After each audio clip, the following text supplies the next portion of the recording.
Το σημερινό επεισόδιο των Unboxholics είναι μια προσφορά του καταστήματος Γερμανός Αριδέας.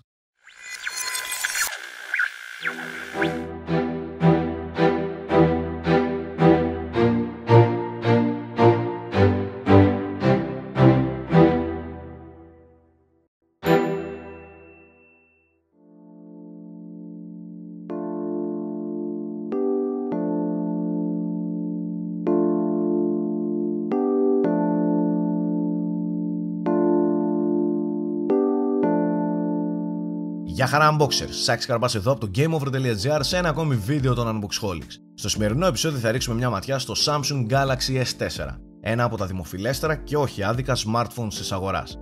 Μπροστά μου έχω την τετραπύρινη έκδοση του S4 με κωδική ονομασία i9505, γιατί ως γνωστόν η έκδοση των 8 πυρήνων θα καθυστερήσει μερικούς μήνες στη χώρα μας. Το μοντέλο που θα ανοίξω σήμερα είναι το μαύρο, με τη Samsung να το αποκαλεί Black Mist, ενώ έχει 16GB εσωτερικού χώρου αποθήκευσης. Τα λόγια όμως είναι περιττά, οπότε ας περάσουμε απευθείας στο κυρίως πιάτο. Μέσα στη συσκευασία το πρώτο καλωσόρισμα το δέχομαι από το S4, το οποίο όμως θα αφήσω λιγάκι στην άκρη για να σας δείξω τα περιεχόμενα του πακέτου αγοράς. Μια πολύ όμορφη κίνηση από πλευρά Samsung είναι το γεγονός ότι τόσο το κουτί όσο και τα manuals είναι κατασκευασμένα από ανακυκλωμένο χαρτί, και έτσι με αυτόν τον τρόπο με την αγορά του smartphone συνεισφέρεται και στην προστασία του περιβάλλοντος. Πιο μέσα βρίσκω ένα λευκό καλώδιο USB, το οποίο θα χρησιμοποιηθεί για τη φόρτιση της μπαταρίας καθώς και για τη μεταφορά δεδομένων από και προς τον ηλεκτρονικό υπολογιστή, το μετασχηματιστή ρεύματος επίσης σε λευκό χρώμα, ενώ ακριβώς πιο δίπλα υπάρχει ένα set ακουστικών που λειτουργούν βεβαίως και ως hands-free.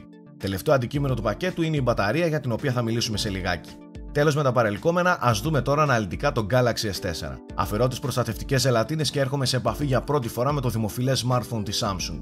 Αυτό που αρχικά γίνεται αισθητό είναι η ποιότητα κατασκευής. Πλέον η πολύ πλαστική υπόσταση των προηγούμενων συσκευών της εταιρείας έχει αντικατασταθεί από πιο στιβαρά υλικά που προσδίδουν περισσότερο κύρος. Γι' αυτό το οπτικό αποτέλεσμα είναι υπεύθυνο το μερικώς μεταλλικό πλαίσιο, με τις όμορφες αστραφτερές άκρες. Εντυπωσιακό είναι και το πίσω πλαστικό κάλυμα, η επιφάνεια του οποίου έχει μια καθρεφτίζουσα μεταλλική όψη. Στο μπροστά μέρος συναντώ το ηχείο των κλήσεων, την μπροστινή κάμερα των 2 MP, τον αισθητήρα της οθόνης και τη LED λιχνία ειδοποιήσεων. Ενώ λιγάκι πιο νότια κοίτονται τα 2 touch πλήκτρα λειτουργιών, τα οποία δεν βλέπετε ακόμη, και το φυσικής υπόστασης home button. Στο κάτω μέρος υπάρχει η micro USB 2 θύρα για τη φόρτιση και τη μεταφορά δεδομένων, παρέα με ένα μικρόφωνο, ενώ στα αριστερά βρίσκεται τοποθετημένο το πλήκτρο της αυξομοίωσης της έντασης του ήχου. Στο πάνω μέρος υπάρχει η audio jack θύρα των ακουστικών, το noise cancellation μικρόφωνο και ο μικροσκοπικός IR πομπός για τον έλεγχο διαφόρων AV συσκευών, όπως η τηλεόραση. Ενώ στα δεξιά του S4 βρίσκεται το power button που θέτει το τηλέφωνο και σε standby λειτουργία. Πίσω τώρα συναντώ την 13 MP κάμερα του S4 μαζί με την απαραίτητη LED λιχνία του flash, ενώ λιγάκι πιο κάτω βρίσκω το ηχείο του τηλεφώνου, το οποίο αξίζει να αναφέρω πως με εντυπωσίασε τόσο για την υψηλή του ένταση όσο και για το εξαιρετικό μπάσο του. Ως γνωστόν, το πίσω καπάκι, το οποίο και εδώ αποτελείται από πολύ λεπτό πλαστικό, μπορεί να αφαιρεθεί και να δοθεί στο χρήστη πρόσβαση στην κάρτα SIM, στο slot της SD κάρτας και φυσικά στην μπαταρία. Η μπαταρία από την πλευρά της έχει χωρητικότητα σε ρεύμα 2600 mAh παρακαλώ, που κρατάει ζωντανό το τηλέφωνο 350 ώρες σε κατάσταση αναμονής και σχεδόν 17 ώρες ομιλίας. Πολύ ικανοποιητικά νούμερα θα έλεγα. Πάμε τώρα να δούμε τις διαστάσεις. Η Gorilla Glass 3 οθόνη του S4 έχει διαγώνιο 5 ιντσών. Το ύψος της συσκευής φτάνει τα 136,6 χιλιοστά, το πλάτος 69,8 χιλιοστά και το πάχος μόλις 7,9 χιλιοστά. Για αυτές τις διαστάσεις το βάρος των 130 γραμμαρίων θα μπορούσε να θεωρηθεί ιδιαίτερα χαμηλό. Ο εσωτερικός κόσμος του S4 όμως είναι αυτός που κλέβει την παράσταση. Εδώ μέσα υπεύθυνος για όλες τις λειτουργίες είναι ένας τετραπύρινος επεξεργαστής Crate 300 που χρονίζεται στα 1900 MHz. Η μνήμη RAM του συστήματος είναι 2 GB, την ώρα που ο εσωτερικός χώρος αποθήκευσης, όπως είπαμε και προηγουμένως, φτάνει τα 16 GB, με δυνατότητα επέκτασης μέχρι και 64 GB μέσω microSD κάρτας μνήμης. Η οθόνη τύπου Full HD Super AMOLED έχει ανάλυση 1920x1080 pixels, κάτι που της δίνει πυκνότητα εικονοστοιχείων περίπου 441 ppi. Τέλος, το smartphone της Samsung υποστηρίζει όλα τα 3G και 4G δίκτυα κινητής τηλεφωνίας.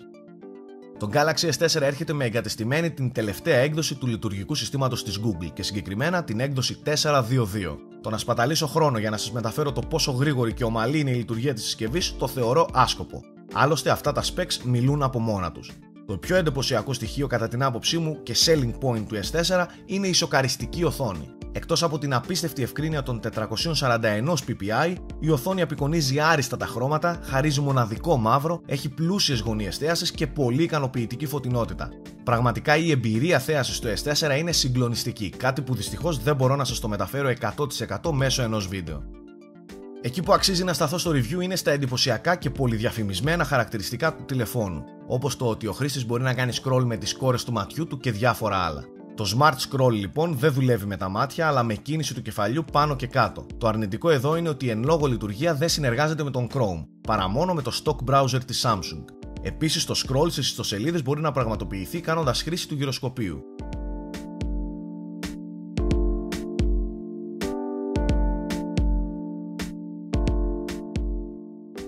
Ένα ακόμη χαρακτηριστικό που αφορά την ανίχνευση του προσώπου του χρήστη είναι το Smart Pose, κατά το οποίο το βίντεο θα σταματήσει αν ο θεατής απομακρύνει το βλέμμα του από την οθόνη και θα συνεχίσει όταν επιστρέψει τα μάτια στο τηλέφωνο.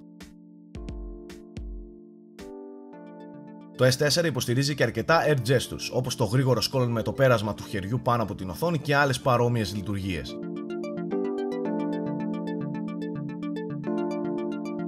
Επιπροσθέτως, το Air View που γνωρίσαμε με το S Pen του Note 2 πλέον πραγματοποιείται με τα δάχτυλα. Αυτή η λειτουργία χαρίζει zoom και preview εικόνα τόσο στον browser όσο και στη συλλογή φωτογραφιών και βίντεο.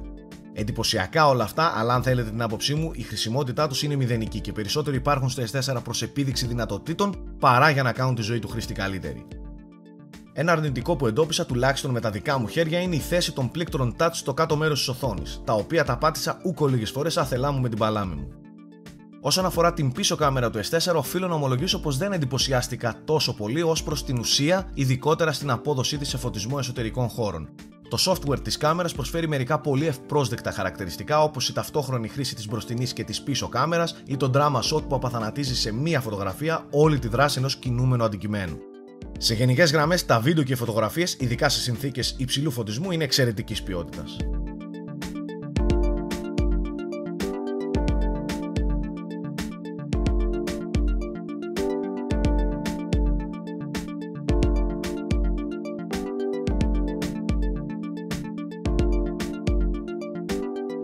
Το Samsung Galaxy S4 πωλείται εδώ και λίγες ημέρες στα ελληνικά καταστήματα στην ενδεικτική τιμή των 739,89 ευρώ. Το S4 μαζί με το HTC One και το Sony Xperia Z αποτελούν τις ναυαρχίδες του Android στόλου. Όσοι δεν συμβιβάζεστε με χαμηλότερα specs, τότε το Galaxy S4 είναι μονόδρομος για εσάς. Μείνετε συντονισμένοι στο κανάλι των Unboxholics, μιας και έρχεται μια πολύ ευχάριστη έκπληξη για την οποία θα μάθετε πολύ σύντομα. Κλείνοντας, να σας υπενθυμίσω να αφήσετε το σχόλιο σας και να δώσετε ένα thumbs up στο βίντεο αν φυσικά σας άρεσε. Μην ξεχνάτε επίσης πως μπορείτε να μας βρείτε στα σημαντικότερα κοινωνικά δίκτυα, για τα οποία σας δίνω link στο description του βίντεο. Μέχρι το επόμενο επεισόδιο των Unboxholics, να είστε όλοι καλά!